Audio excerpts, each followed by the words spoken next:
left me a message today saying machine delivery, now that's a Thursday, because they moved, the state moved primary elections from the Tuesday, which it normally would have been for, I heard it was a Jewish holiday, but it might be because of 9/11. Machine delivery will be September the 10th. Now this whole thing interferes with our regularly scheduled September 12th meeting.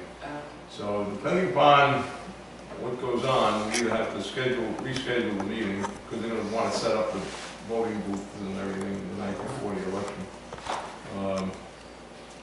If there really isn't a lot going on, we'll just cancel the meeting for September. Or we'd have to postpone it maybe a week. We'll see when we get down to that point. Okay, there's still the ongoing trespassing issues on reserves 1, 2, and 8. However, the town of Cornwall police officer, Officer Bedetti, little birdie told me that he had spoken with a couple of people who were there fishing, and lo and behold, no permits on their cars, they didn't live here, and they didn't have fishing licenses. Nice. So they each took home an invitation to explain some things to the judge, so, which is a good thing. They said apparently that, oh, they've always been coming here fishing, and he says, it shouldn't be, no more. So we'll see what happens. The fire department last night, the night before, was over our reserves 8, doing a little training. We've had this issue before where they actually damaged the entranceway coming in. So what I asked them to do, and I can see why it's happening. If you're coming with one of the large trucks from like the 94 side, trying to make that turn, and the rear wheels tend to clip the corner there. So I asked them to come up with what they felt like the right width of that entrance is going to be, so when we get things cleaned up over there, that we can make it so they can get a little better ingress and egress.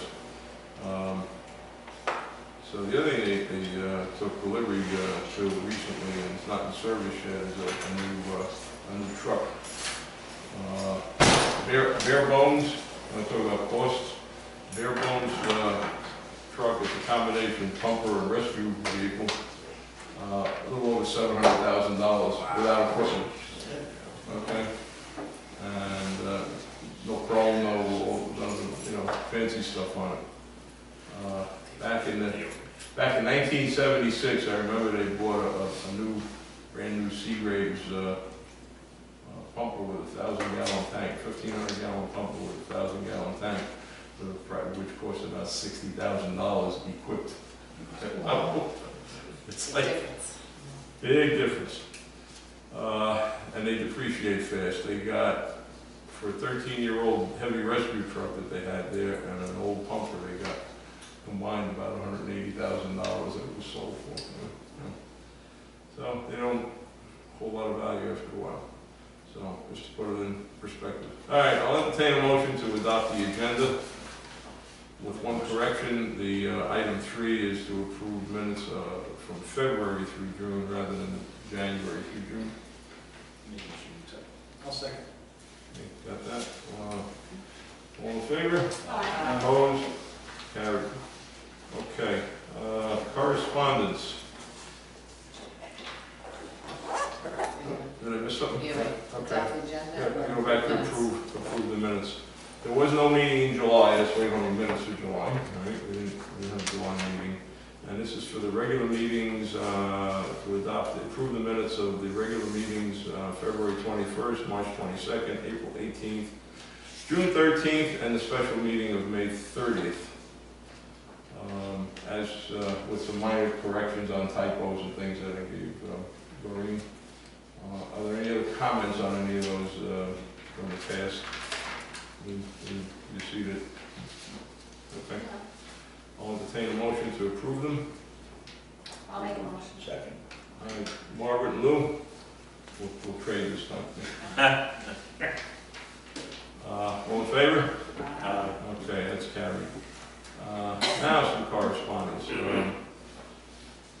We received, on August 1st, we received an email from New York State Department of Environmental Conservation informing us of the test results from the last round of sea slab samples, and that there is was a slight bit of blue-green algae in it, and it's just above that threshold of what they classify as an open water bloom. So, with it so close to what the threshold was, I wanted to send out notifications, because that changes like day to day, hour to hour. The threshold is 25 micrograms per liter, and it was 26.45 micrograms per liter in the samples that our sea slab volunteers collected. No toxin information. There hasn't been any toxin information provided to us, mainly because there haven't been any toxins present. And I think, correct me if I'm wrong, the water was pretty clear that day too. Yeah, it was clear because of all the heavy rain that came in, it was diluted and crud. So we only saw once, which was and actually twice, it dissipated real quick, was some shoreline bloom. Nothing like we've seen last year and the year before. And the answer to why that is nobody knows. That's the big question that the state is working on, trying to figure out with their studies and stuff that are going on. So, all right. I've been getting questions from residents, and some verbal questions, and some of them are pretty hostile about the dam. You know, why didn't we have a beach this year? And my answer is this: we were assured by the county in December when Lou and I met with them, and back again in February when Lou and I met with them, that this project was definitely going to start in early May. And so the board opted to, based on the input from the county, the board opted to not hire lifeguards this year, only to have, you know, if they would work a couple of weeks and let them go, it would probably ruin their summer job opportunities. And we opted not to do any water treatments this year. So, I've been getting complaints about weeds. Interestingly enough, with the rain, you don't see them that much, but if you get out in the water there's certain areas where you're going to get really jammed up in them. I was confronted at Cumberland Farms one day about one guy yelling at me that I'm going to kill all the fish in the lake, you know, me personally. And then at the Bethlehem Church fair last week, I was confronted by a couple that has a weekend house on Lakeside Drive that, you know, want to know why we didn't have a beach. And I kept hearing, I pay taxes, I pay taxes. You know, I pay taxes too. You know? So we all pay taxes. It's out of our hands, all right? So I'm not sure if anybody else has been hearing it, but you know, it's to hear these remarks directed in a personal way like that. I just like, you know, come on, enough. You know? So.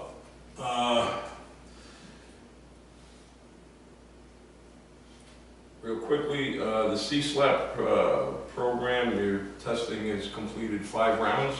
Right, Fred, Molly, and Kevin have been doing most of the work. I do all the cleanup. Kathleen and I come down. We clean up after Fred. You know, just to, Thank you, Clark. who do you think puts the stuff away? You know? Yeah, do something. So anyway, Thanks. we do the cleanup. I think we've got 3 more rounds to go, another one this weekend. So we were concerned that we wouldn't be able to get all of them in. We wouldn't get 3 in. So I think we'll get all of them in. Thanks to our captain. Okay, water chestnuts. I said this the other night for those who weren't at that meeting. We have found now a total of 70 rosettes in the lake. Right? I think we probably should do another quick survey and see if there's more lurking out there, but they're hard to find now. And that was over 66 of them were in one trip. We were notified that of one cluster, and that was 66 of them, and the other 4 were 2 trips. So contrast that to 2015, when we hit our peak of an estimated 16,000 rosettes that were pulled out by volunteers and you know, doing the dirty jobs out there.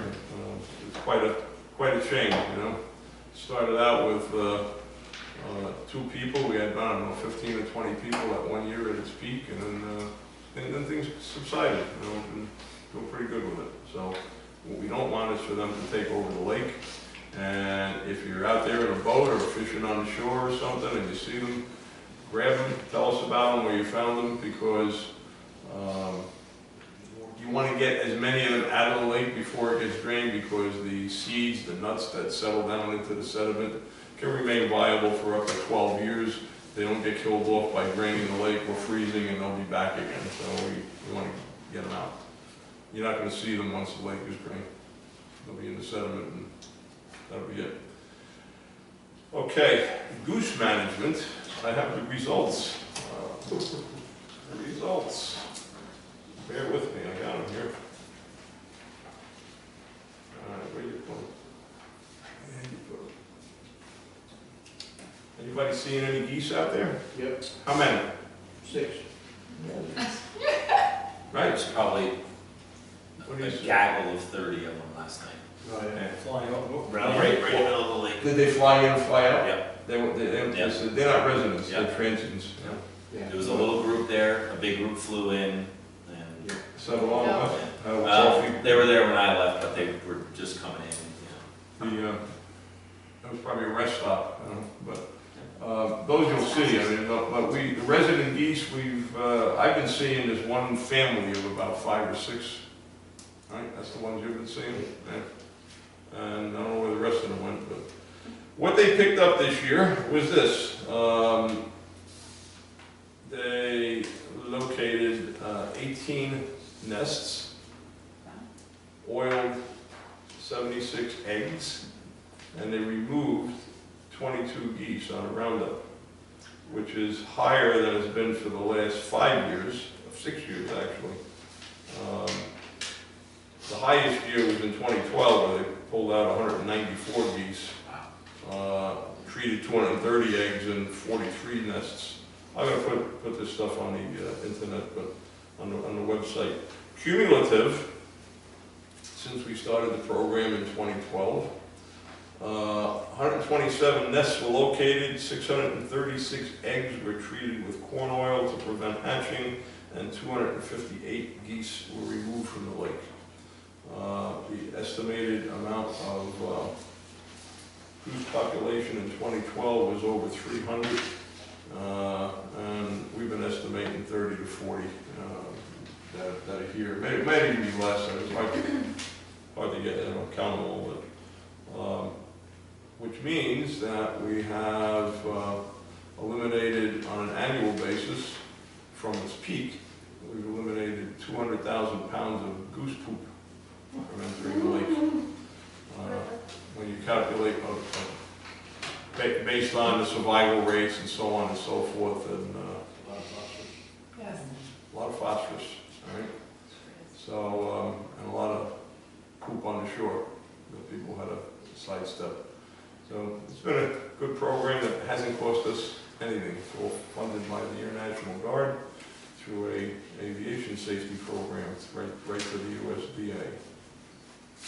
So that's that. Okay.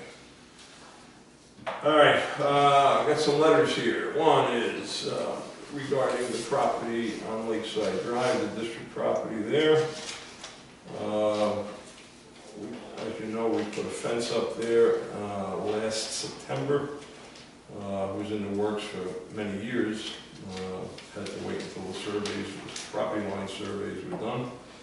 So anyway, we put the fence up, and it actually, since that fence went up, we have had no issues of people driving down in there and unloading their bags to the rental house next door and getting stuck in the mud and tearing up the property and then driving across Morose's property to get out. You know. We haven't had any, since the fence went up, we haven't had our next door neighbor dumping there anymore or doing all the other stupid things that were going on.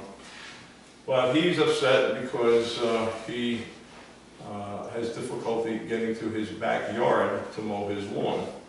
And this has been going back and forth since last September. He's not happy about the fence, wants the fence taken down. So earlier this year I did a tour of the facilities with the commissioner and the deputy commissioner and showed them how soft the property is as you get partway down. And we talked about if you left openings or gave the guy permission to use that property to access his, as well as the situation with, on the other end of Shore Drive, you'd be setting precedents and really wouldn't be something that would be correct for the correct use for the property. So apparently they went back and forth with the county attorneys, and on July 30th, Mr. Fields got a letter that says, regarding a request to have fencing adjacent to your property removed to allow access to the rear of your property for mowing purposes, I spoke with the, this is from the deputy commissioner, I spoke with the commissioner and the county attorney, and the following was concluded. The fencing in question was installed on property owned by Orange County on behalf of the Beaver Dam Lake. He's got rehabilitation and protection districts, the opposite, and was installed for the purpose of delineating the boundary of the county-owned property. The county is not in favor of allowing private parties to operate lawn equipment on county-owned property, as this creates a potential source of liability. Additionally, regarding your request to continue to access your property over this county-owned property, Orange County cannot afford you any rights to this real property that are not afforded to all Beaver Dam Lake District residents. Allowing such use could be seen as setting a precedent, and the county is not willing to offer any district resident rights to real property that are superior to the rights of other district residents. If need be, we can discuss what options, if any, are available for you to temporarily access the subject real property, to construct a more suitable access within your property to the rear of your lot. Thank you. And what that was is I suggested that he offered, you know, a reasonable but short amount of time to be able to clear a path so he could bring his lawnmower to the back of his house, which all that would really take is for him to clear some brush and stuff out of the way so he could get back in there. So, but the key thing here is that the county has stated very emphatically that that they are not willing, and this board had not been willing to afford anybody special privileges and rights to district property, right? Anything above and beyond what anybody else gets, right? Because we do have situations on other reserves that are involved here. So, similar kind of letter went to Mr. Ward for a little more detail. Mr. Ward has the property next to Reserve 1, and fencing went up on both sides of that property in September. And pursuant to your discussion with the commissioner, he spoke with the county attorney regarding your request to have the fencing installed on property owned by the county on behalf of the Beaver Dam Lake Protection and Rehabilitation District removed. I guess from what I was told, he has to have all of the fencing taken down. This fencing is currently located on the parcel immediately adjacent to your property. Moreover, and assuming the fence is removed, you have requested permission to utilize a portion of the county-owned parcel as a driveway for your private residence. It is noted that prior to the installation of the fence, you had utilized a portion of the subject property for the driveway purposes without notification or permission from the county, and had installed driveway pavers on the county property for this purpose. The following were concluded.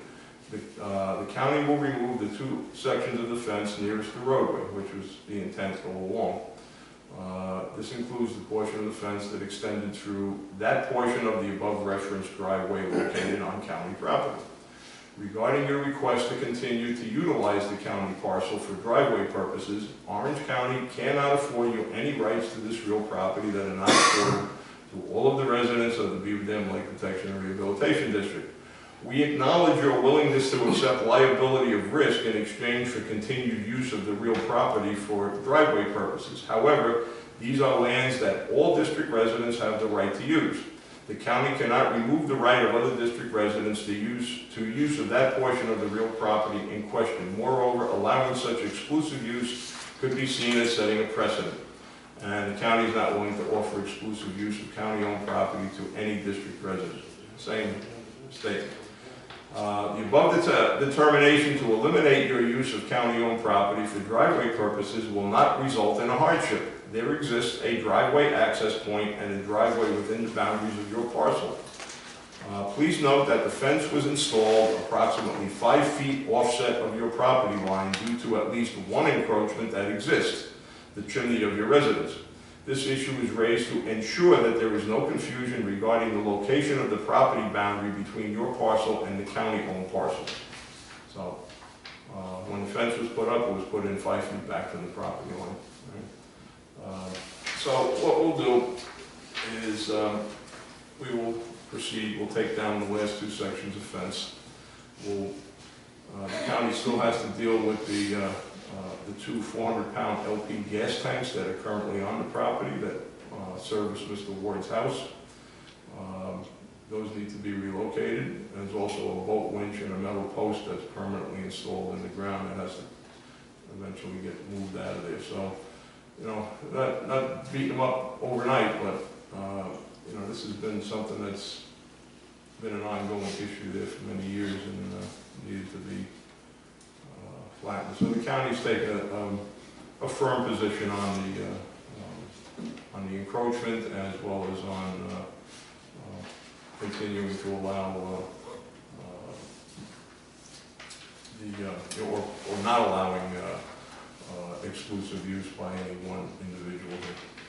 So that will happen. We'll probably eventually start to do some landscaping in there. In the meantime, speaking of the landscaping that Mr. Ward installed on our property, both the stuff that's on our property and on his property, since he's moved away, really isn't well taken care of. So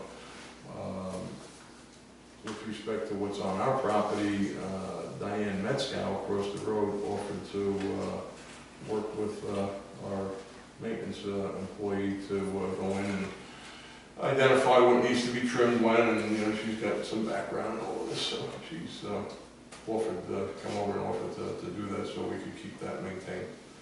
So with that, those are 2 pieces. Again, the key thing is about people encroaching on the district properties, and there's some other properties that we have that issue with that will eventually have to get dealt with. Now, the next item is a motion to continue with the replacement, installation, repairs, and relocation of fences on other properties here. We have, let me read it. This project started in 2012, 2013, and in order to finally delineate the property lines, we couldn't really do much with fencing until we had the surveys done. And the surveys confirmed what we had, some of the things that we kind of suspected over the years,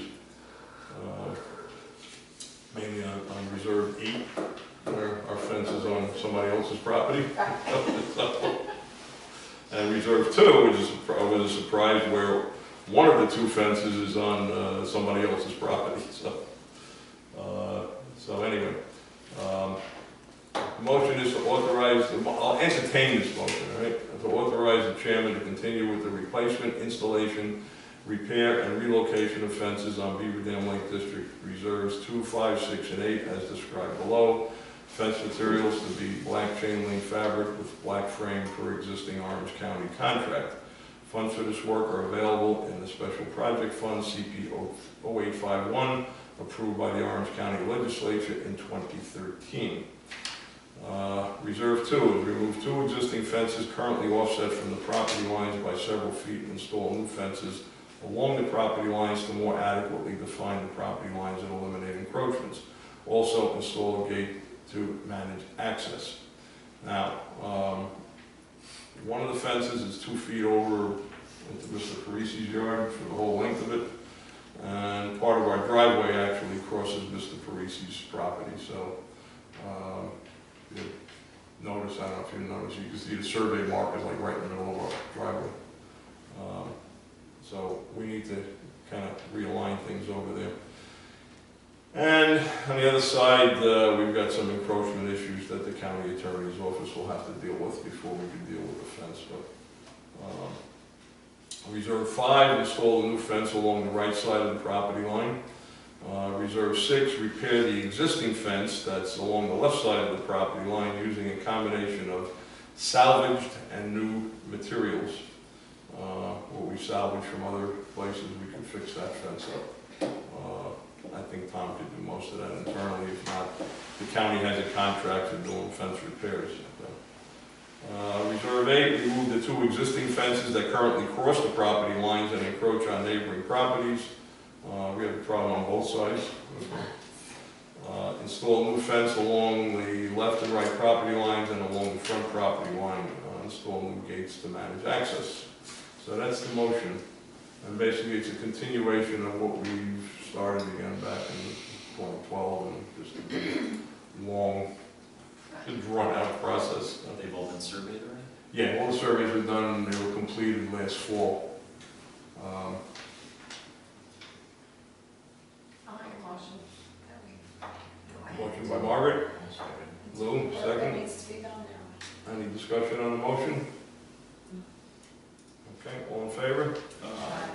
Opposed? Abstentions? Okay. We need to throw that one out. What's that? Mr. Goodrich, you'll be very happy. Well, he's been very patient, you know, and Joe Parisi's been very patient too, you know, and he says, you know, I'd like to get it taken care of. He says, you know, not, you know, in any rush with it. You know. Both of those people have been very good neighbors, you know. Okay. Also have a motion here to purchase topsoil, and item 4, which is a gravelly material.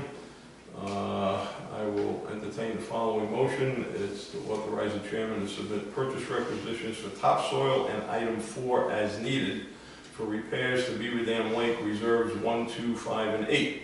Funds for these purchases are available on lines 57330 and 573410 of the 2018 Beaver Dam Lake Operations and Maintenance Budget. Basically to fill in that large pond that's keeps growing every year on Reserve 2. Maybe get rid of the mosquitoes that congregate there. And there's a depression there. There's some stuff on Reserve 1 that's damaged that was done from a neighbor across the road, really, that was using it for years as a parking area and dug up the lawn, and there's a bunch of damage there. And there's some stuff on Reserve 5 near the road and elsewhere that needs to be smoothed out. So that's why it's 1, 2, 5, and 8. Depending upon how things work, we might be able to do something on that boat ramp and clean that up a little bit, and some other work in there, because that's pretty much eroded. That was going to be my question, the ramp. Yeah, the problem you got there is the drainage from the town that comes down and washes everything out. You know, it's a shame. There's a lot of effort that was put in there years ago to clean that up, and I mean, you can see it every time it rains. I mean, Tony down there a lot, he sees it. Well, Mr. Chairman, what I would like to see is a new entranceway for Reserve 8. Well, the last meeting, And, excuse me, sir. it's in the works. It's in the works. Let me answer your question. All right. Last meeting, you weren't here, but the board, which was 2 months ago, the board approved a request for the county to hire professional services to do an overall layout on Reserve 8, 2, 4, I think it was those 3. And in order to set up a plan, a master plan, and have the work done the correct way, so that you could eliminate the drainage problems and the washouts and that sort of thing, and realign the entrance. One of the reasons I asked the fire department to tell me how big of an access they really need was so that that could be worked into whatever the consultant comes back with, you know. That's good information for them to know, because you hire somebody to do a plan, they're not gonna know that you bring a big fire apparatus in unless you tell them, you know. So anyway, so that's where we are. It's really addressing, you know, I know you've brought this up in the past, but so that's one of the things that we talked about. You know, we send these requests to the county, and all too often we don't get responses. So, but we're making up a list that we follow up on, and that's one of them. So, I'll entertain that motion if somebody wants to make it. I'll make it. Motion by Lou, second by? Second. By Kevin. Beat me to it. I wasn't loud enough. All in favor? Aye. Opposed? Okay, motion carried. Larry County already has bids on item 4. Topsoil item 4 has to be purchased according to their established contract. Okay. They have like a list of, I don't know, half a dozen vendors that provide, depending upon where you are in the county. Location, yeah. And I think the guy on Clove Road has, he has some of it. There's several others, you know. Yeah. And you really have to, the reason they did it regionally was for transportation costs. Yeah. Okay? I mean, you buy something from somebody in Port Jervis, you're going to be paying, Right. you know, mileage there. And there's a formula that they use too from that. Yeah, it's all in that, but it's, so that's what we have to buy through. The other possibility we have to buy through, there's also, the county parks department has contracts on certain materials. But they're talking, I asked about topsoil once before, and the guy said, well, the minimum they ship is a, you know, big, the tractor trailers, dump trailers, you know. Well, you know, but they're like an 8-yard truck instead. No, we don't have one. Right. But, okay. Now, the next thing is, we have a request, a verbal request from a resident at 551 Shore Drive to remove the 2 big trees that are on the side of the property here. Ironically, about a year ago, we did some trimming work, and that same resident was very upset and demanded that we know that we don't touch a leaf on any of our trees, you know, because it disturbs his privacy, etc.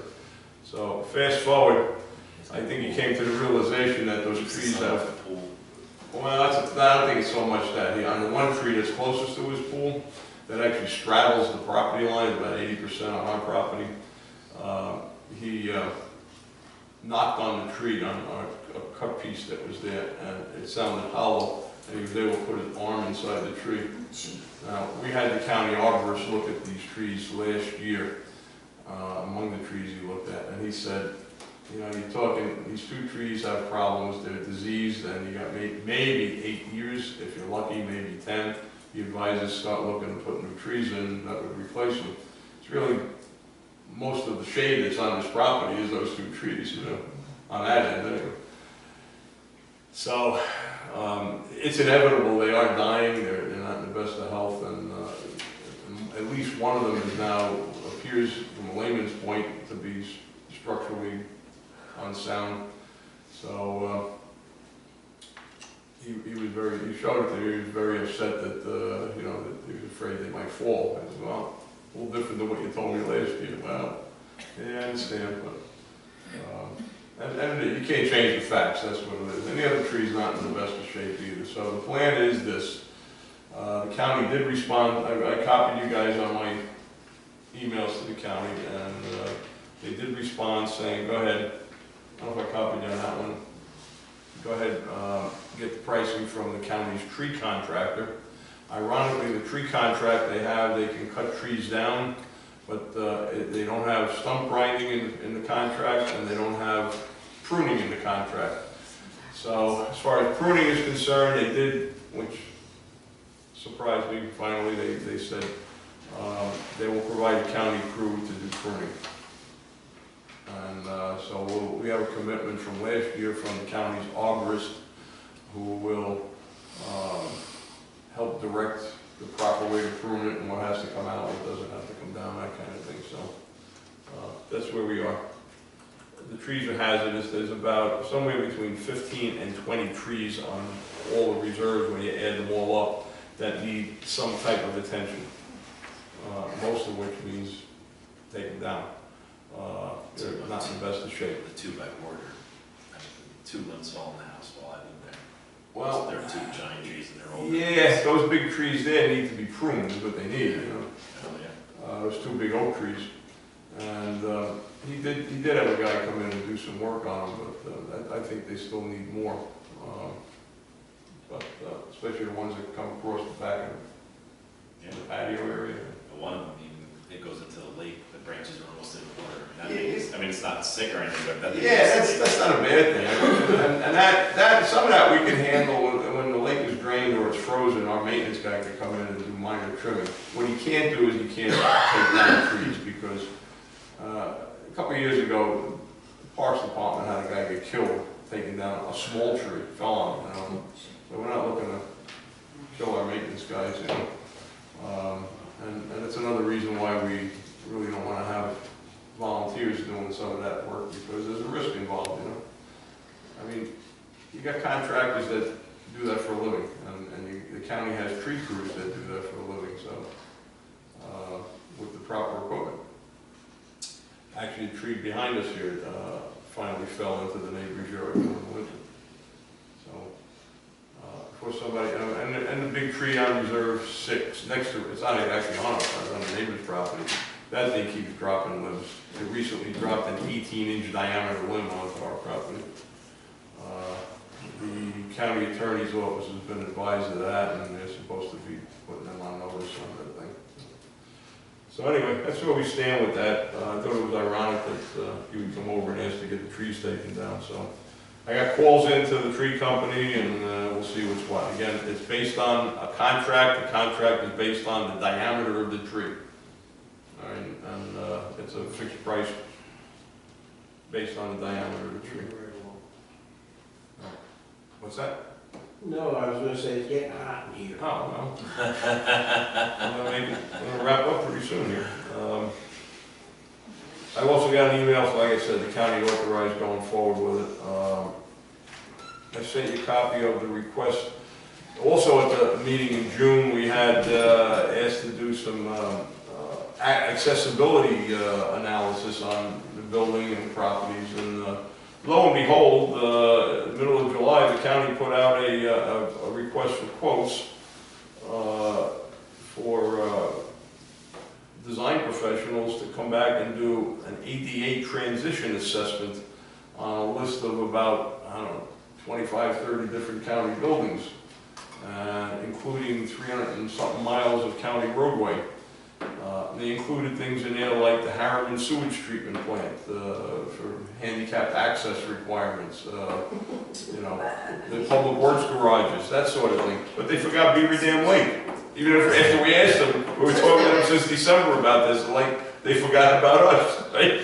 So I said, hey, can you get us included in there? Yeah, the response was I turned it over to my buildings and grounds people, see what they do. Well, I can see what's going to happen there. It's going to fall between the cracks, you know. But at least I got the ball rolling with it, and we really do need to get an evaluation. The money-wise, we haven't heard anymore. It's like, I think that went away. All right. But you never know, it could come back again. All right, the dam project, as of this morning, the email I got is that the approval from the New York State Controller is still pending. They haven't gotten it back. Now, No check? No. They submitted this full, after this first application and public hearing and everything else was not done according to what the state requires, and it had to do with the public hearing and new estimates and the whole thing. We were assured, we were quite upset about it. We made the feelings known to the legislators, and the legislators made their feelings known to the legal department and to Public Works. And there was a commitment that somebody from legal or Public Works would take the submittal package that had to go back to the controller and hand carry it there and meet with them and get this thing expedited. Well, that was months ago. They didn't hand carry it. They sent it by mail. And then 2 weeks ago, when I spoke to the county guys, they said, yeah, well, we got a list of things back that they needed more information on, and they needed certified copies of it. So, in a nutshell, they didn't provide the right information, and How are you all done? I don't want to answer that. I'm not getting in trouble. So, all of that has been, everything they've asked for has now been resubmitted again, and they're waiting to hear back. So, what that means is that once they get the approval back from the state controller, they can then execute the construction contracts, assuming that the low bidder is still willing to hold his bid price. Right. The bids came in March 20th. This is 5 months ago.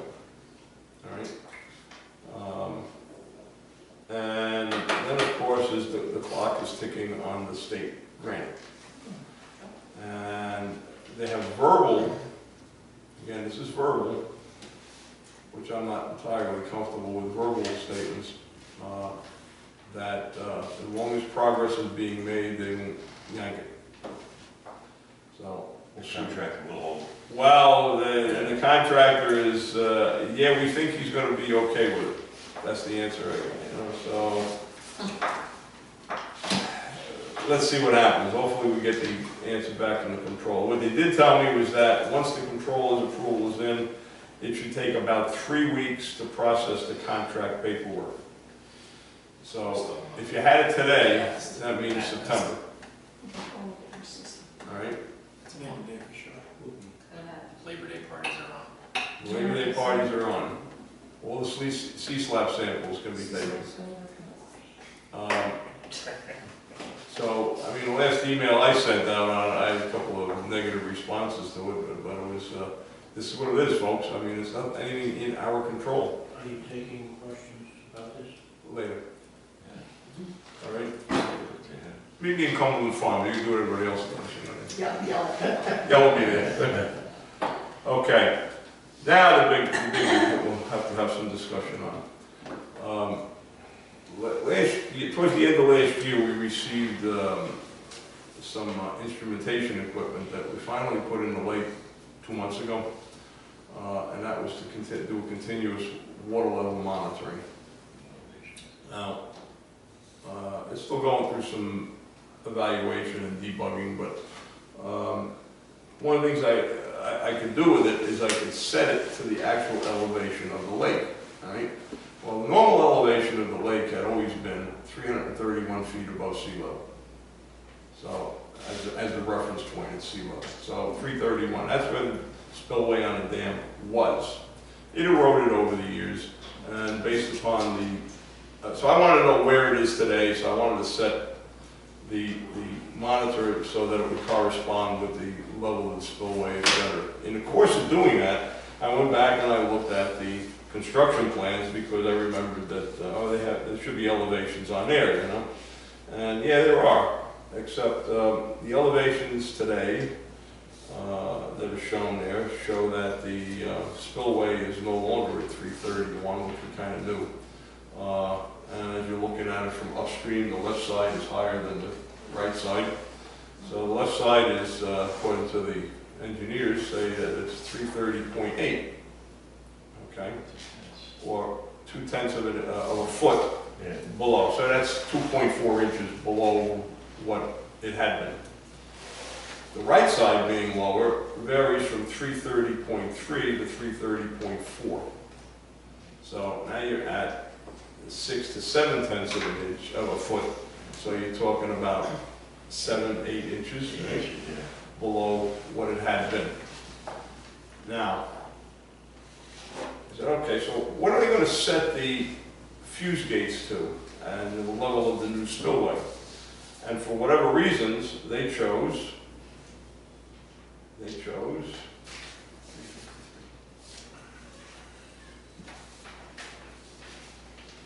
330.45. All right? So if you stay with that, you're gonna be 6, 7 inches 6 lower, and a half, yeah. you know, of what it should be.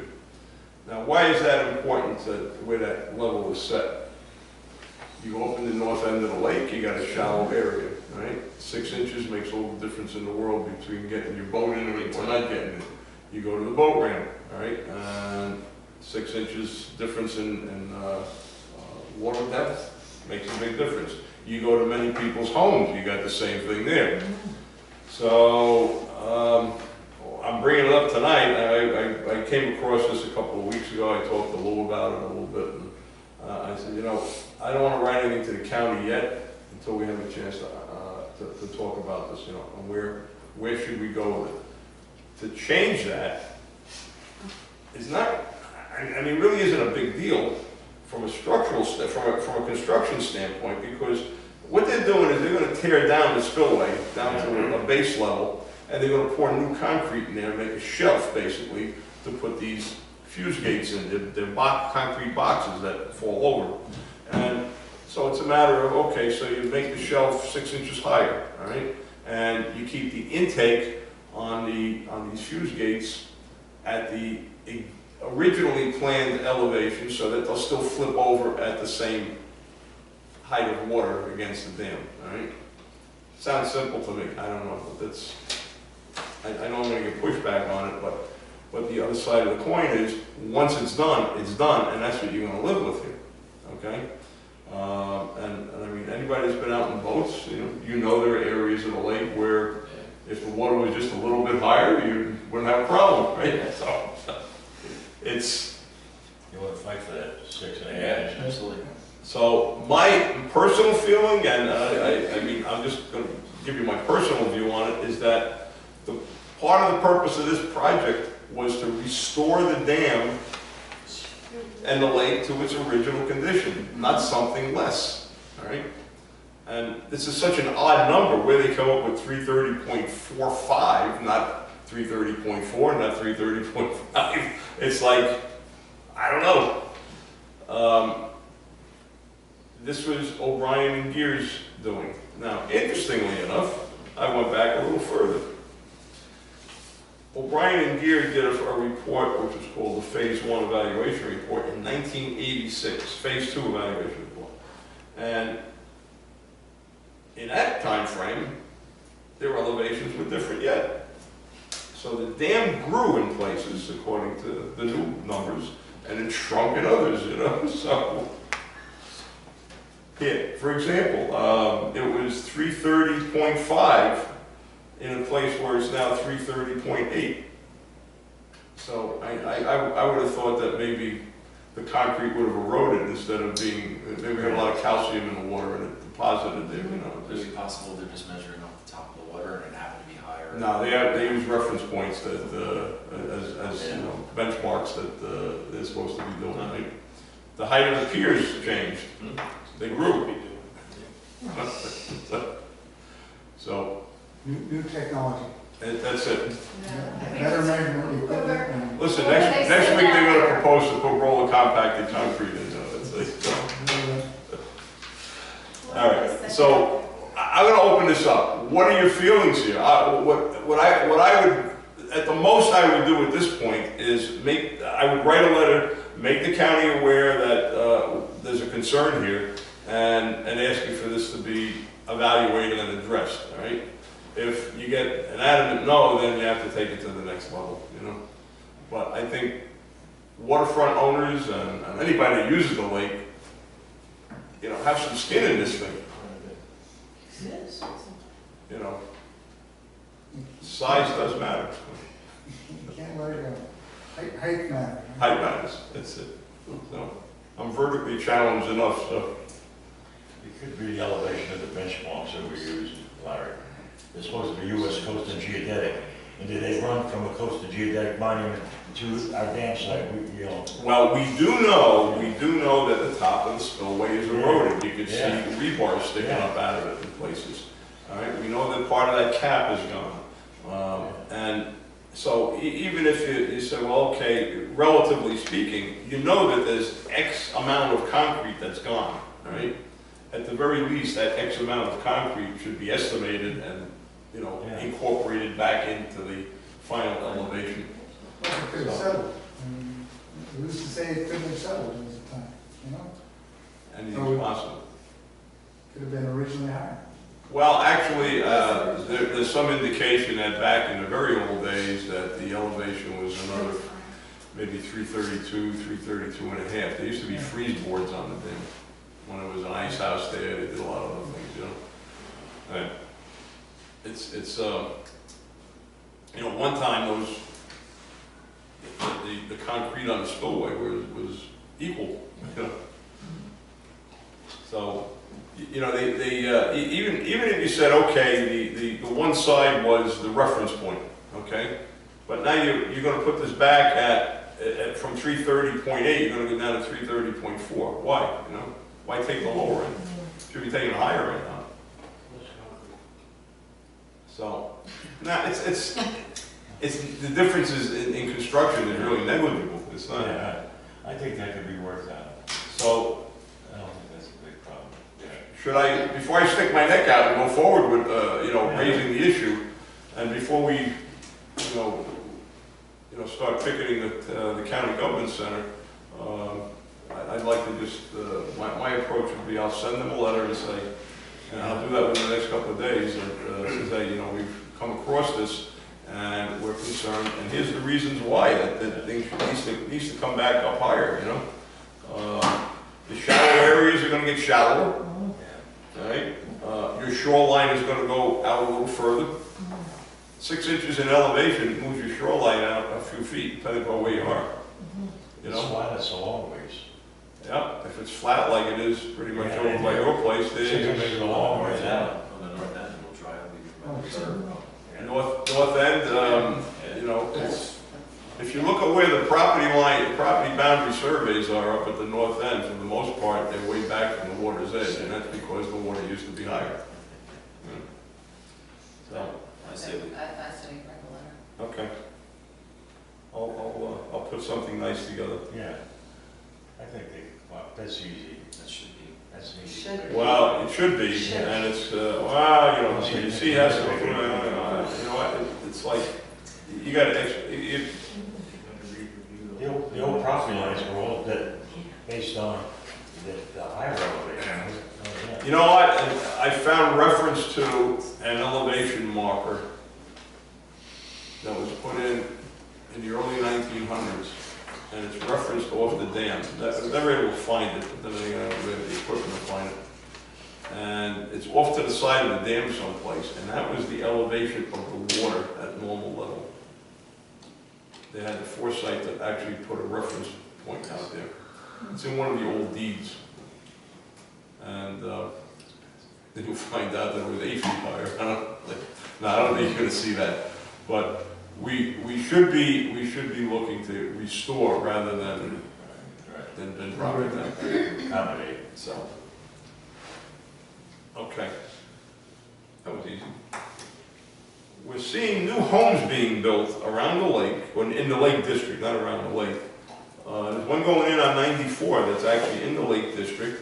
It's in the Cornwall Sewer District, and it's in very close proximity to a pond that feeds into a stream that comes into our lake.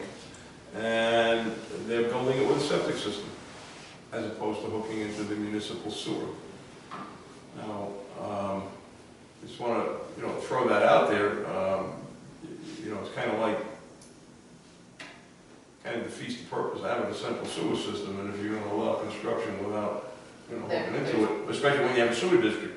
There's no, like laws or about so far from the water and. I'm going to assume something here. They're far from a sewer line. Yeah. They were in the sewer district and paying taxes into the sewer district all these years. And because they're far from the sewer line, now the town of Cornwall is in a bind.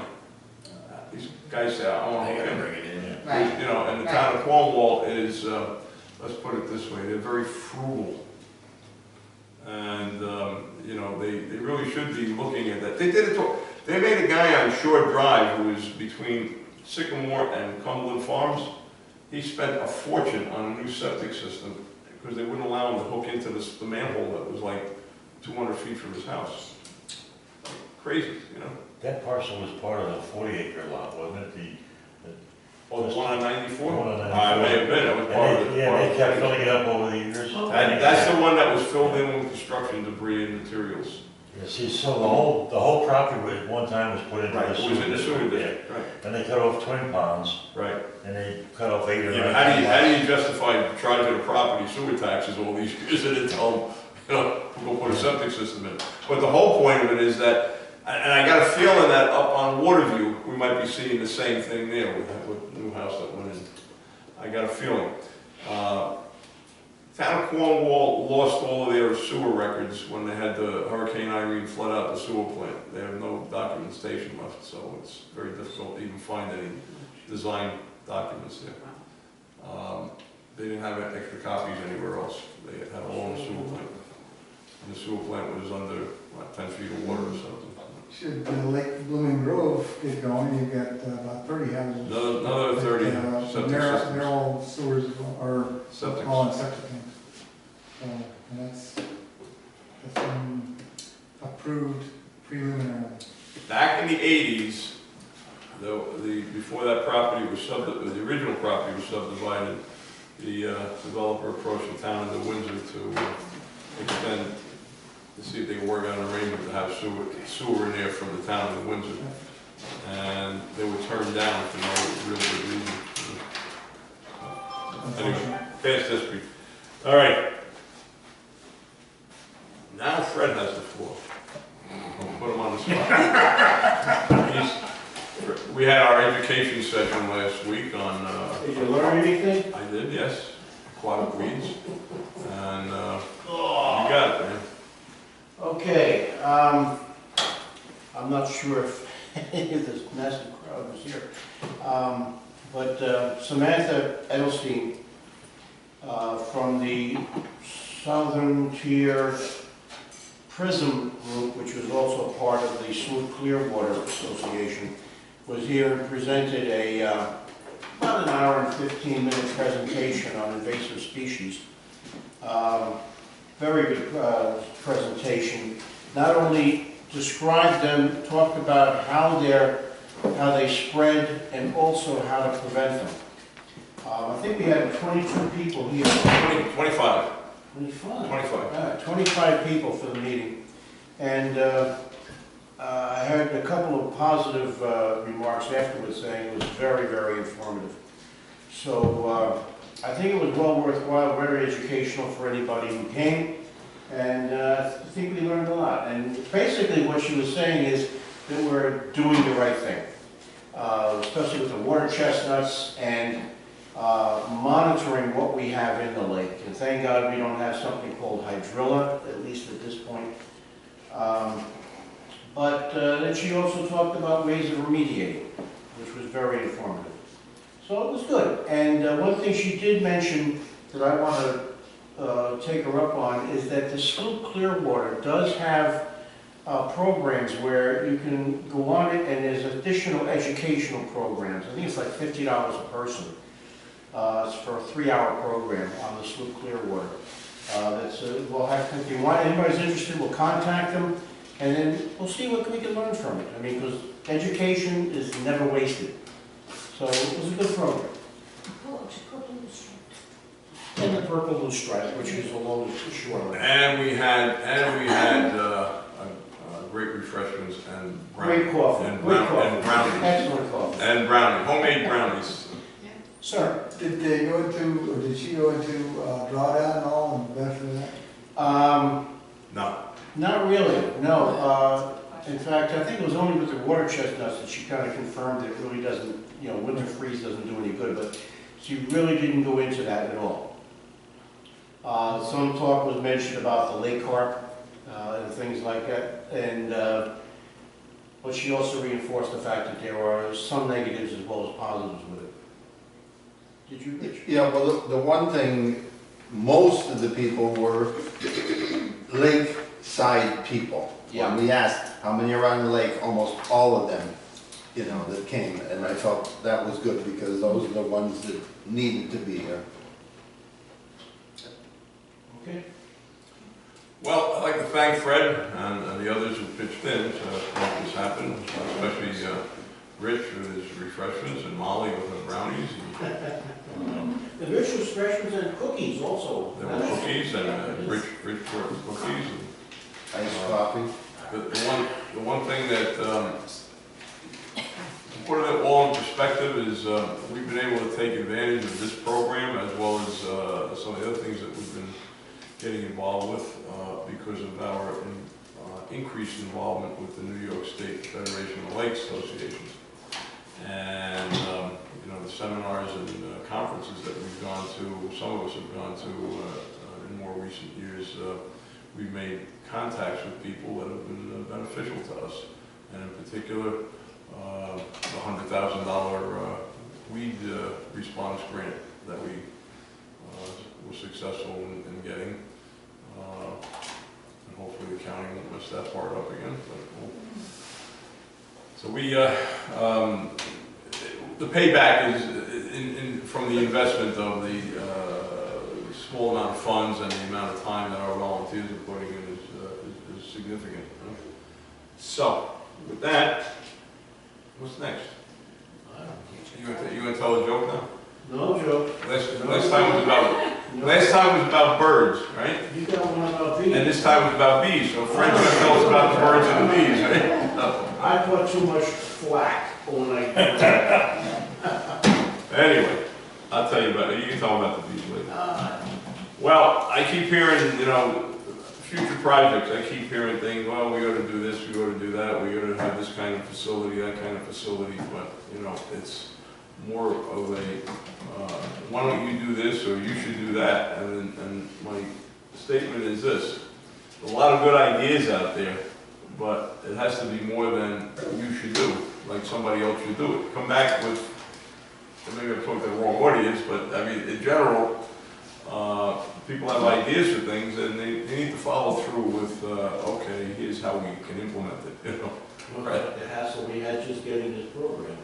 Yeah, it took a while, but it happened, it's good, you know.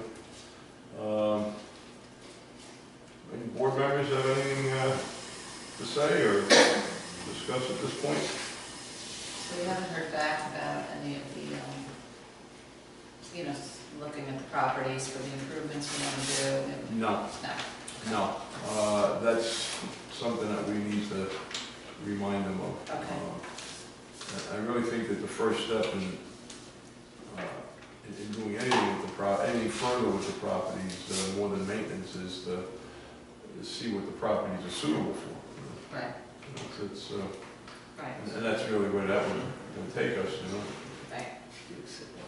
But Just wondering if we heard anything back. Okay. Mark, Move to adjourn? no, we have a residence forum. Like the way you're thinking I now. seconded it too late. Fred had questions on the dam. It's not so much, well, yeah, it's about the dam. Being extremely ignorant when it comes to county politics. Now, the first question is, would it do any good? And second of all, how does one do it? Get up and kick a couple of a-holes at a board meeting, county board meeting, about this whole thing? Or is it a waste of time? I'm not sure it's a waste of time, but I think the timing is important as to when it's done. Just to interject, because I've had a few comments from residents, what can we do to help? Should we sign petitions? Should we go to meetings? What can we do? So I've kind of had the same questions from people, Well, because people are frustrated. Yeah, it's very frustrating. I've been explaining to the new commissioner that I understand he inherited this mess, but he's like the 6th commissioner involved in this project. And it's been going on actually since the year 2000. I've stood up publicly and said this at the county legislative meetings. They understand it. What I think needs to happen is in the not too distant future, if things don't move within the next month, that, or actually by the next county legislative meeting, which is the first week of September, that I think we need to have a group of people show up there, and you get the opportunity to speak for 3 minutes each at the beginning of the meeting. You need to fill out a form, you need to say what you're going to talk about, and then at the end, you could do another 3-minute thing on something that's on the agenda. You can speak about anything in the beginning, and it's in, or vice versa. It's a funny rule there, but it's the way it is, and they actually have a timer and a gong that goes Well, off. I'm thinking it might be an advantage, because I'm assuming that anything that's said at these meetings is public record. It's recorded, yes. So It's in the that minutes. if 1, 2, 5, 20 people show up to complain about this is all public record, Wow. where it can come back later and say, "We told you." It's on the record, like a couple of people have tried to do here. There's a lot of stuff on the record. That and $1 will get you a cup of coffee. There's a lot of stuff on the record. Better than doing nothing. It's kind of like a frustrating thing, you know, you're dealing with a bureaucracy, yes, all right, and they can move when they need to, but this district has taken a back seat for decades, actually, to other county business. Part of the problem is that we are under the Public Works Department. And in fact, you know, Public Works Department is really focused on other infrastructure things like, you know, roads and bridges and drainage and stuff that makes the county move, you know, buildings. And this is kind of like out of the, well, it's like, it's a very minute part of the whole county system, but it's an important part to us because we live here. But the other part of it is that it's not the focus of that department. And in fact, the last commissioner and I, we had several discussions, and board members have had discussions with the last commissioner. Is it really the right place for this district to be included? Is Public Works the right department to be over this? And by that, it's like, you know, this is out of their league, it's out of their expertise, with the exception of an engineering project like the dam, which Public Works has to be involved with anywhere for any department in the county, all right? But to administer this district, I mean, it's like, it's more under the, it's more equal to what the Parks Department does than what Public Works does. In fact, the last commissioner, Chris Fybrock, he actually, before he left to another job, he actually said to us, I think we need to start the process going to transfer this district over to the Parks Department. Which at the time, he was actually had both hats on. They gave him, Which is under the DPW, right? no, it wasn't. They gave the Commissioner of Public Works, when the Parks Commissioner retired, they gave him both jobs and kind of like, Temporarily. right, wow, temporarily. They buried the guy and he packed it in and left. You know? But since then, they restored a separate Parks Commissioner, and the guy's doing a fantastic job. His name is Jim Brooks. He had actually worked as a deputy in Public Works. He had been a construction manager or a builder or something for like 20, 30 years before that. So he's running the Parks Department. He's coming up with some nice, you know, stuff.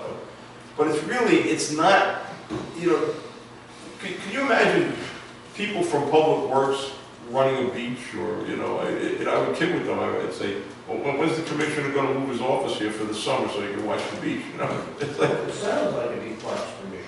it's Right. more in line with that. Now, to get that's a long run out there. But you're asking questions, you bring up things like, how do you make the county more responsive? Well, I'm not gonna do that, I'm only looking to get them to hear some bitching. well, letters need to start going in. Letters aren't part of public record though, Yes, they are. are they? Yeah, they get filed. You could send it. You send it to the legislature. You send it to the county executive's office. They are public record. There's a record retention thing that they have to go through. Can we provide that information? We could provide certain information. Like the addresses, if Oh, yeah, anyone yeah, has any, yeah. you know? write to. Who to write to. You're right, so If they get a bunch of letters. Right, that's what I'm But thinking. you also need to be, it can't be like a 40-page letter, nobody will read it. Right, And you'll get people that'll do that.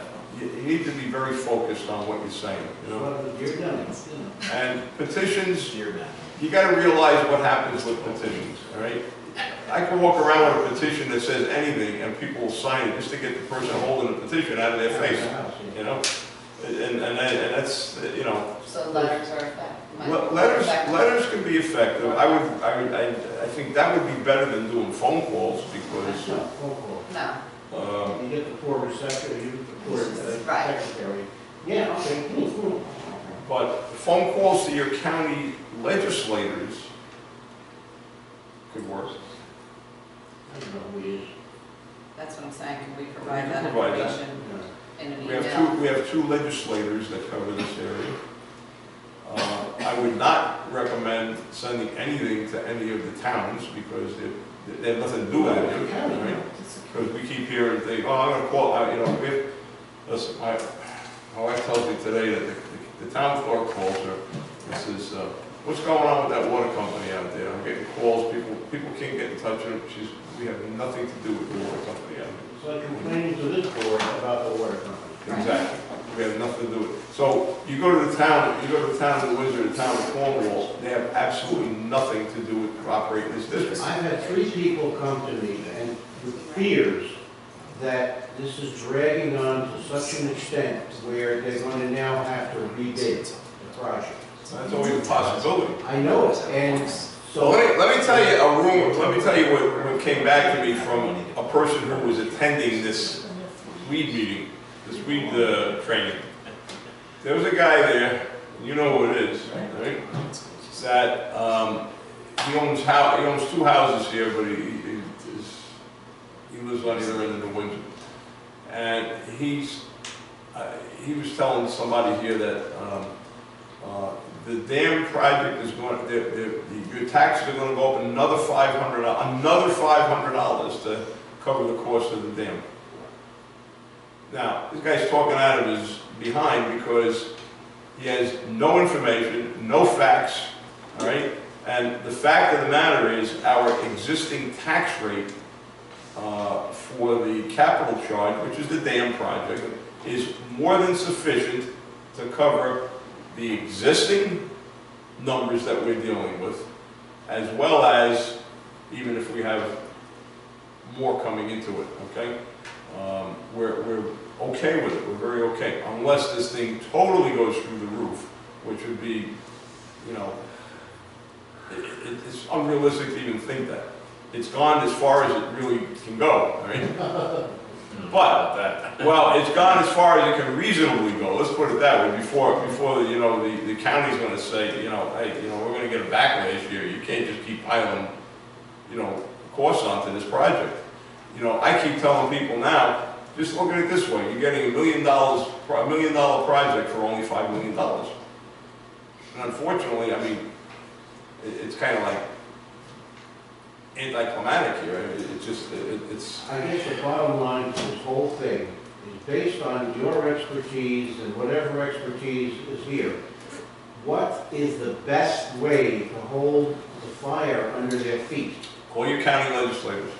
That's the first. That's the first thing. And write letters. Okay. In fact, maybe I'll send an email out and say these are the people you need to contact. A small attendance at a legislative meeting wouldn't hurt, would it? No. A small, but not like the fire district once, with the fire training centers, they wanted 3 fire training centers. And I worked with them for 2 years, and they only wanted 1. And they said, well, if the legislators don't give us our way, our 3 fire training district, we're going to put 57 pieces of equipment on the property. And it didn't work.